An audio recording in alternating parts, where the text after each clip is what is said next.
The division also fought in Vietnam, the First Iraq War, and Operation Desert Storm, as well as post-9/11 Afghanistan and Iraq.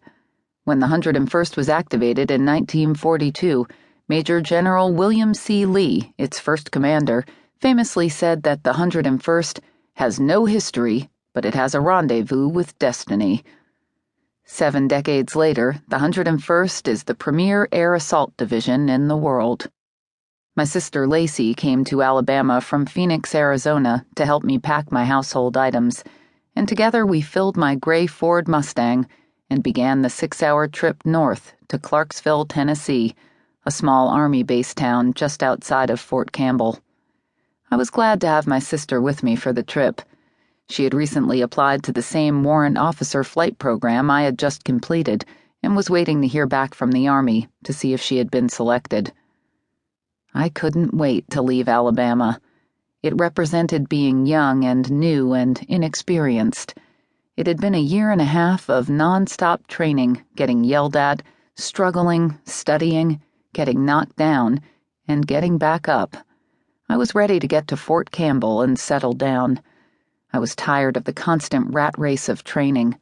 Life would be simpler once I got to 217 Cav, short for cavalry. We'd all be on the same playing field, and work wouldn't be as hectic or as tough. Or at least that's what I hoped. My new unit, 217 Cav, was a squadron in the 101st Combat Aviation Brigade and had been on the mission in 2003 that killed Saddam Hussein's sons, Uday and Qusay, in Mosul, Iraq. Their mission had also become legendary at Fort Rucker among all of the flight school students. Uday and Qusay had been numbers 2 and 3 on the U.S. Central Command's most wanted list from the Saddam regime.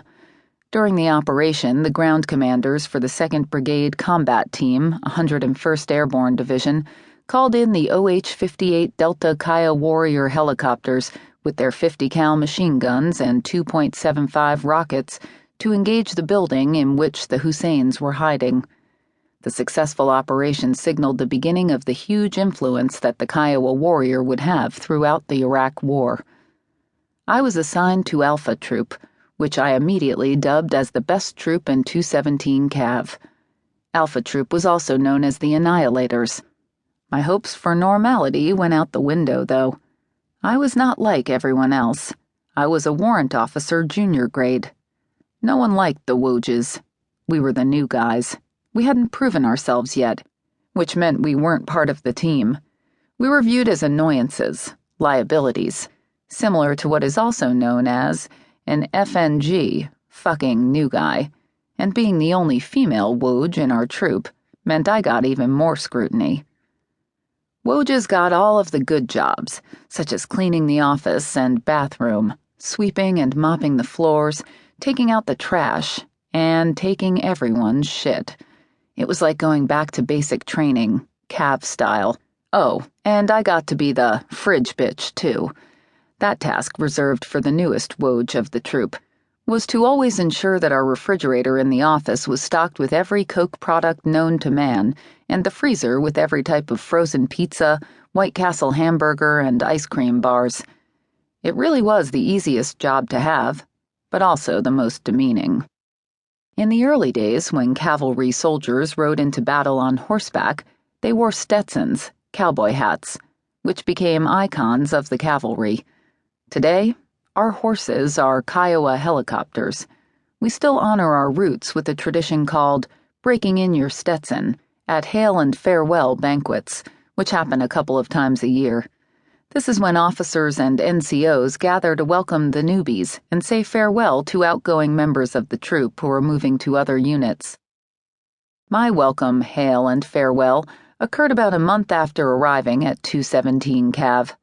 I still didn't really know anyone very well in my troop. They kept me at quite a distance.